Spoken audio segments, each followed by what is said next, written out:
안녕하세요 여러분, 양소희 세무서입니다. 자, 오늘부터 여러분들과 함께 전산회계 2급 같이 공부해 보도록 할 건데요.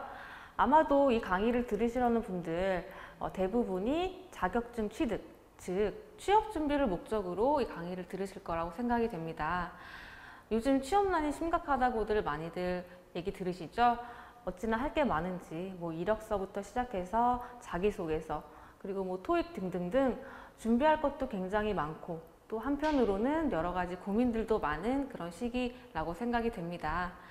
자, 이러한 쉽지 않은 상황 속에서도 여러분들이 다른 사람들과 조금 더 경쟁력을 갖추고자 이러한 자격증 시험에 도전하신 그런 여러분들의 의지에 저도 굉장히 공감을 많이 하고 있고요.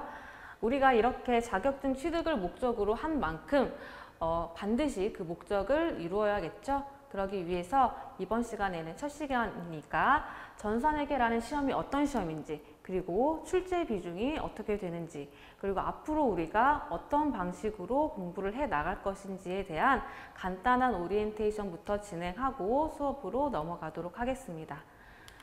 자, 먼저 전산회계 시험이 어떤 시험인지 먼저 보도록 할게요.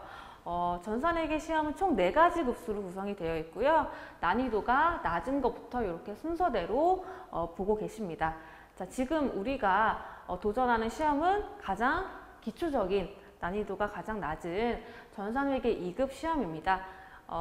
우리가 전산회계 시험이 4가지 급수로 나누어져 있지만 그 중에서도 우리가 정말 기본이 되는 그런 시험이라고 보실 수가 있죠. 그래서 어느 시험이든지 기초가 굉장히 중요한 만큼 중요한 급수라고 여러분들이 보시면 되겠고요. 많이들 질문하시는 게 뭐냐면 그러면 이 4가지 급수를 모두 다 따야 하느냐라고 많이 질문하세요. 자, 그런데 우리가 다 따면 좋겠지만 보통 여러분들은 전산세무 2급까지 따시면 내가 실무에 투입됐을 때 크게 어려움 없이 내가 실무를 진행할 수 있는 그런 능력이 되겠고요. 우리는 목표를 전산세무 2급으로 일단 잡고 차근차근 단계적으로 진행하는 걸로 여러분들이 생각해 주시면 되겠습니다. 자, 그러면 시험 일정을 볼게요. 시험 일정은 1년에 총 6회를 시행을 합니다. 그래서 정규 시험이 총 4회고요. 그 다음에 특별 시험, 추가 시험이 2회 해서 거의 2달에 한 번 꼴이죠. 그래서 굉장히 자주 있는 시험이다라는 거예요.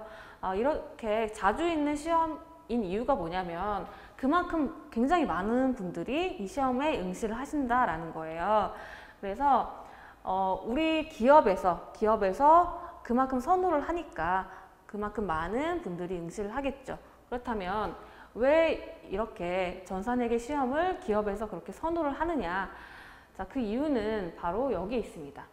자, 바로 실무가 70%의 비중을 차지하고 있어요. 굉장히 많은 부분을 우리가 실무에 투자를 할 거예요. 그렇기 때문에 우리가 정말로 실무에 나갔을 때 활용할 수 있게끔 K랩 프로그램이라고 여러분들 더존이나 또는 세무사랑이라는 프로그램 들어보셨을지 모르겠지만 우리가 실무에 나가면 실제로 회사의 회계팀에서 사용을 하고 있는 그러한 회계 프로그램입니다. 그래서 이 프로그램으로 우리가 실무 시험을 진행하기 때문에 굉장히 실무와 밀접한 그러한 시험이다라는 것이죠. 그렇기 때문에 그만큼 응시도 굉장히 많다라는 걸로 여러분들이 생각해 주시면 되겠고요. 자, 나머지 30%는 이론으로 구성이 되어 있습니다. 자, 이거는 객관식으로 4개의 보기 중에서 한 가지 정답을 맞추는 그런 시험으로 여러분들이 크게 어려움 없이 보실 수 있는 그런 시험이라고 보시면 되겠습니다. 자, 우리는 총 100점 만점이고요. 70점 이상만 우리가 획득을 하면 합격을 할 수 있는 그런 시험입니다. 우리가 100점 전부 다 만점을 받아야 합격하는 시험이 아니죠. 70점 이상만 받으면 되는 시험이다. 그렇기 때문에 우리가 공부할 때는 꼼꼼하게 공부를 해야 하겠지만 시험에 임박해서는 조금 전략적으로 그렇게 우리가 시험에 합격할 수 있도록 그렇게 공부를 해 나갈 예정입니다.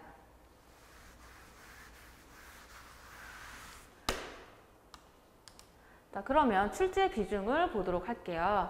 자, 일단 우리는 이론과 실기로 나눈다고 했고요. 자, 이론이 30%, 그리고 실기가 70%고요. 자, 이론부터 한번 보도록 할게요. 총 15개 문항으로 구성이 되어 있고요. 자, 일단 범위는 회계 원리예요.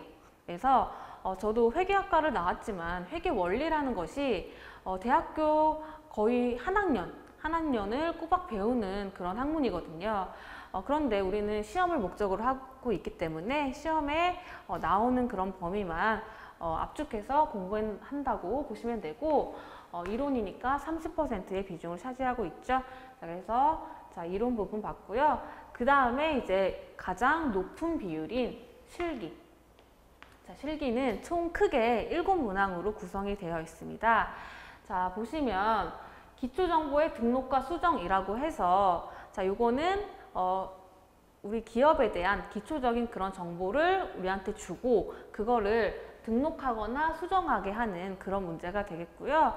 이거는 회계적인 지식이 없다고 하더라도 내가 어느 정도 컴퓨터를 다룰 수 있다라고 하면 충분히 20%를 맞을 수 있는 그러한 문항으로 생각하시면 돼요.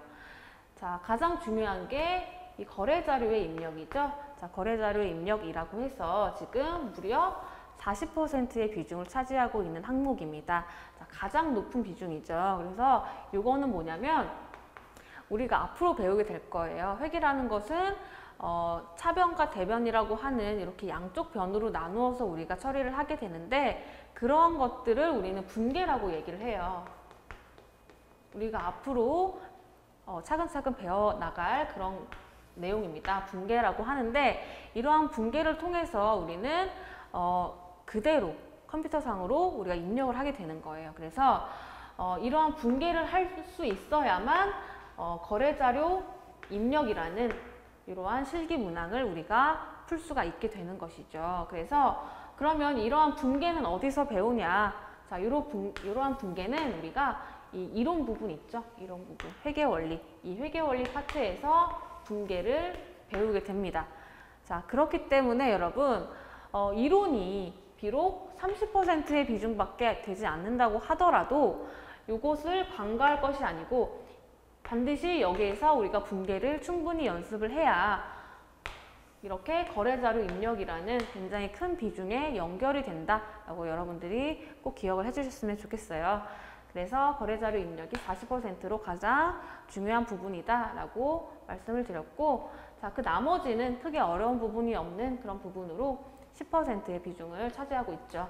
그래서 출제 비중도 간단하게 한번 봤고요. 그러면 우리가 앞으로 어떤 방식으로 공부를 해 나갈지에 대한 수업 진행 방향을 보도록 할게요. 자, 일단 우리는 수업은 교재로 진행을 할 거예요. 자, 교재는 크게 두 파트로 구성이 되어 있어요. 그래서 앞부분은 회계의 기초적인 내용. 자, 보시면 재무제표의 원리라고 해서 우리 회계라는 것을 열심히 하는 이유가 이 재무제표를 만들기 위한 거예요. 이 재무제표는 뭐냐면 여러분들 뭐 공부하고 나면 성적표가 나오죠. 마찬가지로 기업도 열심히 영업활동을 하면 성적표 같은 것이 나와요. 그 성적표를 재무제표라고 지금은 가볍게 알고 계시면 되겠고요. 이러한 재무제표에 대한 것 전반적으로 우리가 볼 거고요.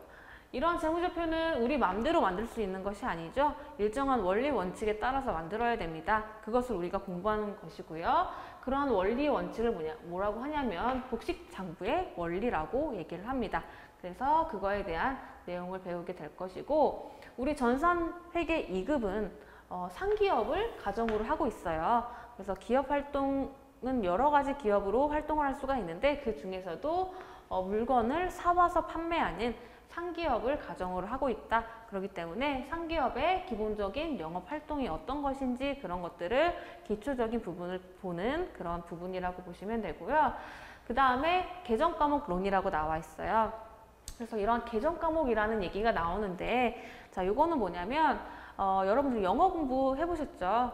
영어 공부를 할 때 여러분들 단어 많이 외우시잖아요. 마찬가지로 회계에서도 회계에서만 쓰는 그런 단어 같은 것이 있어요. 그래서 그런 것들을 개정 과목이라고 표현을 하게 됩니다. 그래서 그거 하나하나를 천천히 살펴보는 그런 세부적인 내용이 이렇게 개정 과목문에 나와 있습니다. 그래서 크게 이렇게 두 파트로 구성이 되어 있구나라고 알고 계시면 되겠고요. 자, 그 다음에 중요한 게 이거죠. 기출문제. 자, 우리 전산회계 시험은 거의 기출문제가 반복되는 그런 형태로 구성이 되어 있어요. 그래서 정말 뭐 완전히 새로운 문제가 나오는 경우는 거의 없고, 보통 예전에 나왔던 문제와 비슷한 그런 패턴들이 있다라는 얘기죠. 그래서 우리는 출제 경향과 패턴을 분석하는 것이 굉장히 중요해요. 그래서 뭐 평소에 공부를 많이 못하셨다고 하더라도 이 기출문제만 계속 반복해서 푸시면 합격을 하시는 그런 분들도 간혹 나오거든요. 그만큼 기출문제가 굉장히 중요하다라는 얘기죠. 그래서 항상 나오는 패턴들은 정해져 있다. 그렇기 때문에 기출문제 푸는 것이 굉장히 중요하고, 그렇기 때문에 우리 수업에서도 수업 내용을 다루고 나서 거기에 대응되는 기출문제를 풀어보는 그런 시간을 가질 예정입니다. 그래서 기출문제는 여러분들이 반드시 많이 보셔야 되는 그런 부분이고요. 자, 그 다음에 또 중요한 게 분계 연습이라고 나와요. 그래서 제가 방금 분계라는 얘기를 간단하게 설명을 드렸었는데, 그러한 분계는 여러분들이 굉장히 생소한 그런 부분이에요. 왜냐하면 우리가 일상적으로 쓰는 그런 얘기들과는 조금 다른 그런 원리가 있거든요. 그래서 그러한 분계를 여러분들이 반드시 손으로 연습을 많이 하셔야만 늘 수 있는 그런 부분입니다. 그래서 여러분들, 제가 한 가지 부탁드리는 게 뭐냐면, 교재에 이 분계 연습을 할 수 있는 예제들이 굉장히 많이 나와 있어요. 그래서 그러한 예제들을 여러분들이 풀어보시는데, 그냥 책에다가 풀어보시는 것보다는 따로 연습장을 준비하셔서 거기에다가 연습장에다가 1번 답 이렇게 적어 놓으시고, 2번 이렇게 분계해 보시고, 3번 이렇게 분계해 보시고, 이렇게 다른 종이에 분계를 다 해보신 다음에 그 다음에 이제 채점을 해보시는 거예요. 그래서 틀린 게 있다라고 했을 때는 책에다가 그 해당하는 번호에 이렇게 체크를 하시면 돼요. 그리고 또 이제 다음번에 다시 한번 똑같이 풀어볼 때도 마찬가지로 연습장에다 풀어보시는데, 틀린 게 또 나올 수가 있겠죠? 그러면 또 책에다가 이렇게 체크를 하는 거예요. 그래서 나중에 시험에 임박했을 때 책만 보더라도 내가 어느 부분이 약하구나, 어느 부분에서 많이 틀렸구나 라고 한눈에 볼 수가 있겠죠? 그런 식으로 공부하시면 여러분들이 효율적으로 공부를 하실 수가 있을 것 같습니다. 자, 이렇게 해서 여러분들 분계 연습 굉장히 제가 강조를 드렸고요.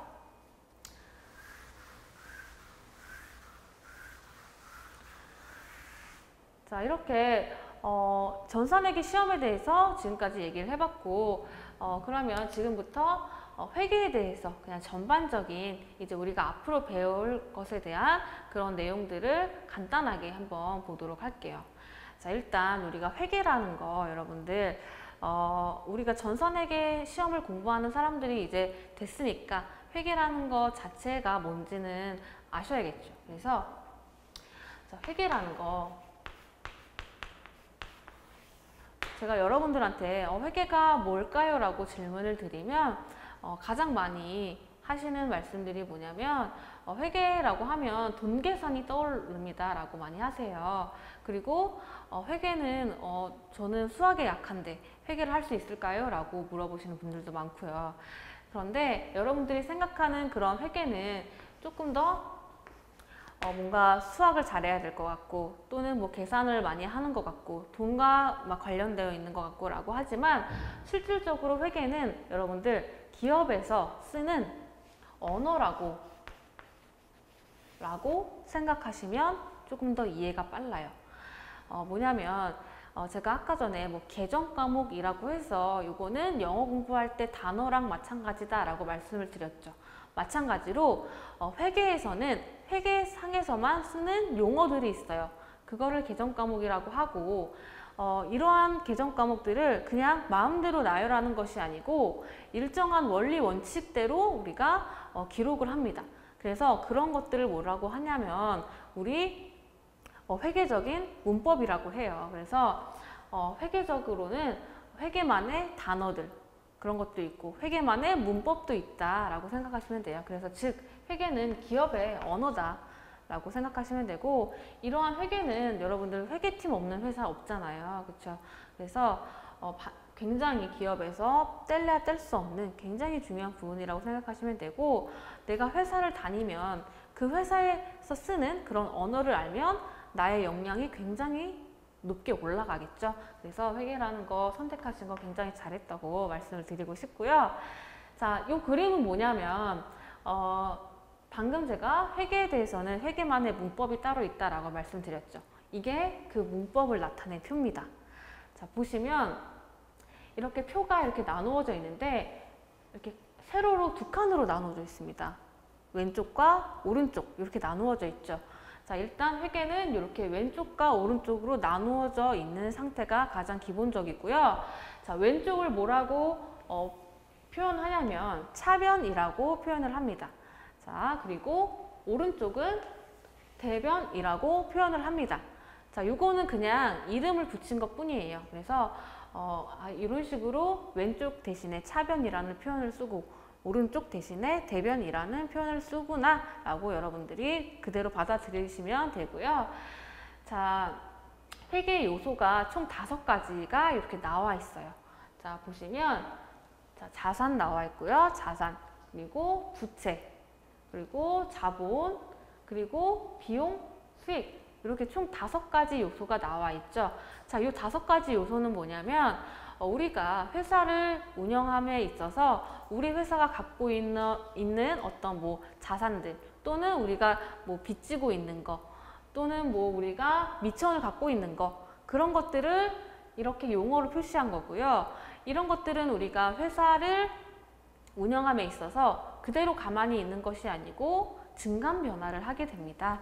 자산이 증가할 수도 있고 또는 자산이 감소할 수도 있고, 뭐 빚이 더 늘어날 수도 있고 더 많이 빚을 갚을 수도 있고, 이런 식으로 계속 변화를 한다라는 것이죠. 그래서 그러한 변화를 할 때 우리가 그때마다 회계 처리를 해줘야 된다라는 것입니다. 그래서 일단은 요 5가지 요소들이 있다라는 거 여러분들이 기억을 해주시면 돼요. 그래서 자산, 부채, 자본, 비용, 수익이라는 게 있구나. 그리고 이런 것들이 증감 변화를 하는구나 라고 알고 계시면 되고, 이런 거 하나하나는 이제 우리가 다음 시간부터 더 자세하게 배울 거예요. 그래서 지금은 그냥 대충 이런 거구나, 우리가 앞으로 이런 걸 배울 거구나 라고만 생각해 주시면 되겠습니다. 자, 그리고 지금 이렇게 자산은 왼쪽에 있고, 그 다음에 부채는 오른쪽에 있고, 그리고 자본도 오른쪽에 있고, 수익도 오른쪽에 있고, 비용은 왼쪽에 있네요. 이렇게 각자 자기 자리가 있습니다.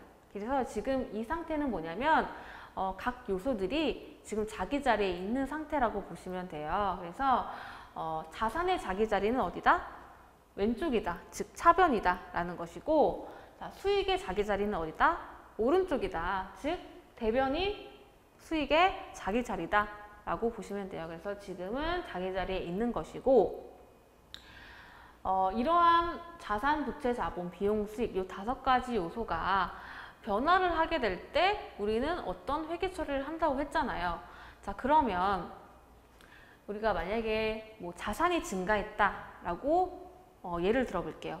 자, 우리가 자산이 증가할 수가 있죠. 뭐 예를 들어서 우리 회사가 뭐 비품을 샀다, 뭐 책상을 샀다 라는 경우가 있을 수가 있잖아요. 그러면 우리가 책상을 사서 우리 회사의 자산이 늘어났어, 증가했어, 이렇게 표현할 수가 있겠죠. 자, 그런 경우에는 자, 자산이 지금 자기 자리인데 자산이 증가하면 자기 자리에서 증가하게 됩니다. 즉 자기 자리인 차변에서 증가하게 되고요. 만약에 자산이 감소했다, 자, 이런 경우가 있을 수가 있겠죠. 우리가 갖고 있는 비품을 매각했어요. 팔았어요. 자, 중고나라에 팔았어요. 자, 그런 경우에 우리 회사가 갖고 있는 책상이라는 자산이 감소하는 경우도 있겠죠. 자, 그런 경우는 자기 자리가 아닌 남의 자리에서 감소를 하게 합니다. 자, 우리가 자산이 증가할 땐 차변에서 증가한다고 했죠. 그러면 자산이 감소했을 때는 자기 자리가 아닌 남의 자리, 즉 대변에서 자산이 감소하게 되는 거예요. 자, 마찬가지로 부채랑 자본, 비용 수익도 마찬가지로 증가하게 되면 자기 자리에서 증가를 하게 되고요. 감소하게 되면 자기 자리가 아닌 남의 자리에서 감소를 하게 되는 겁니다. 자, 이런 개념이 조금 여러분들 와닿지 않을 수도 있어요, 지금은.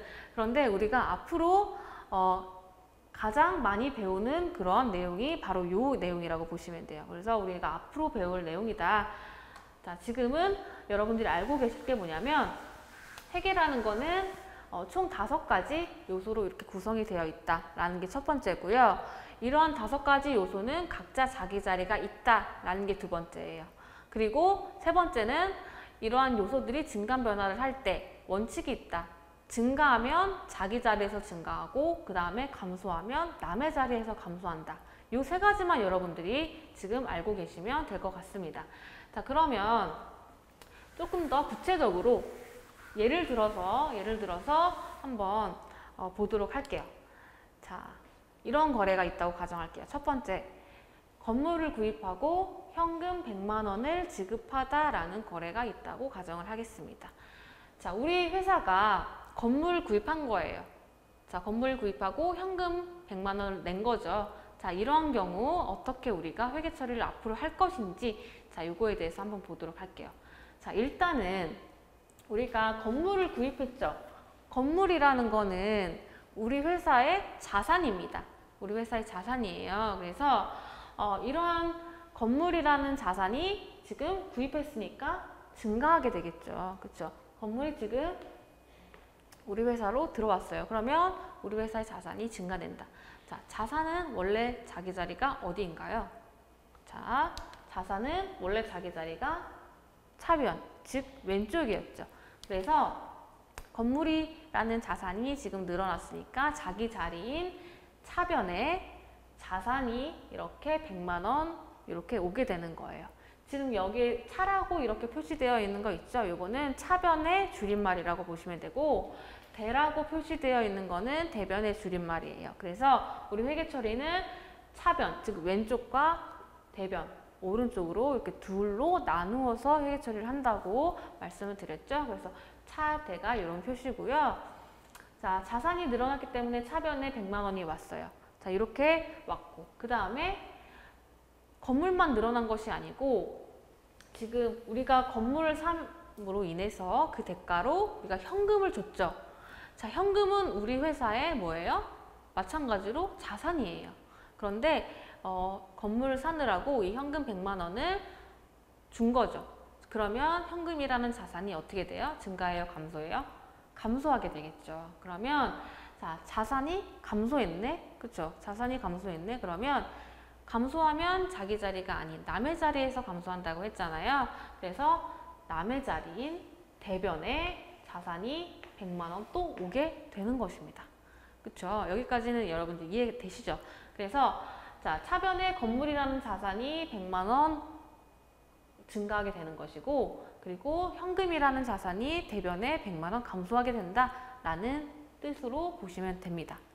자, 그런데 이렇게 딱 한 줄로 표시했는데 이렇게만 보면 차변에 자산이 증가했는데 어떤 자산이 증가했는지 알 수가 없어요. 그렇죠? 그리고 대변에 감소했는데 어떤 자산이 감소했는지 알 수가 없다는 얘기죠. 그래서 이렇게 자산이라고 쓰는 것이 아니고 이거를 차변에 건물이라는 자산이 100만 원 증가했어 라고 건물이라고 표시를 하게 되는 것이고요. 오른쪽에는 자산이라는 게 감소했는데 자산 중에서도 어떤 자산이냐면 현금이라는 자산이 100만 원 감소했어 라고 이런 식으로 조금 더 구체적으로 이름을 적어주게 되는데요. 이러한 이름들을 뭐라고 하냐면 계정 과목이라고 합니다.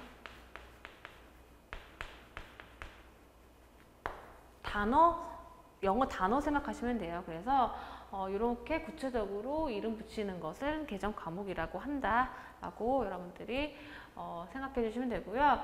자, 하나 더 볼게요. 자, 은행에서 현금 10만 원을 차입하다라는 얘기가 나와 있죠. 자, 요거는 어떤 뜻이냐면 우리가 차입하다라는 얘기는 뭐냐면 돈을 빌렸다라는 뜻이에요. 그래서 우리가 은행에 가서 대출을 받은 거죠. 돈 빌려주세요라고 하고 대출을 받았다. 자, 이런 경우에 우리는 어떤 회계 처리를 하게 되느냐라는 거예요. 자, 우리가 일단 대출을 받았으니까 우리가 갚아야 될 뭐가 생겼죠? 빚이 생겼죠. 자, 빚은 뭐라고 했냐면 우리가 방금 봤던 이 부채예요.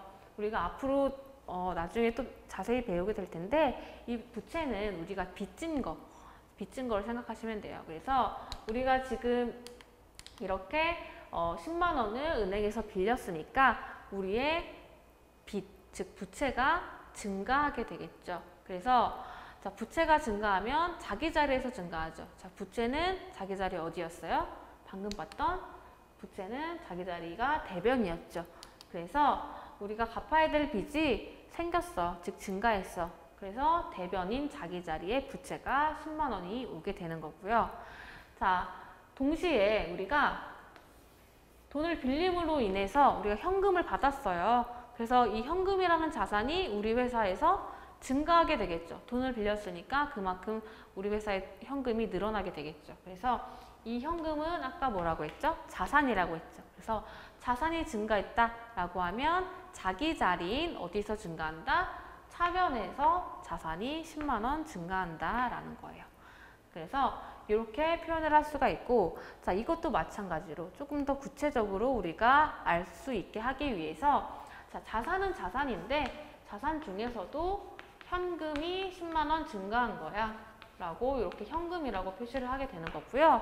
자, 부채는 부채인데 부채 중에서도 자, 우리가 차입하다라고 해서 우리가 돈 빌린 걸 뭐라고 하냐면 자, 단기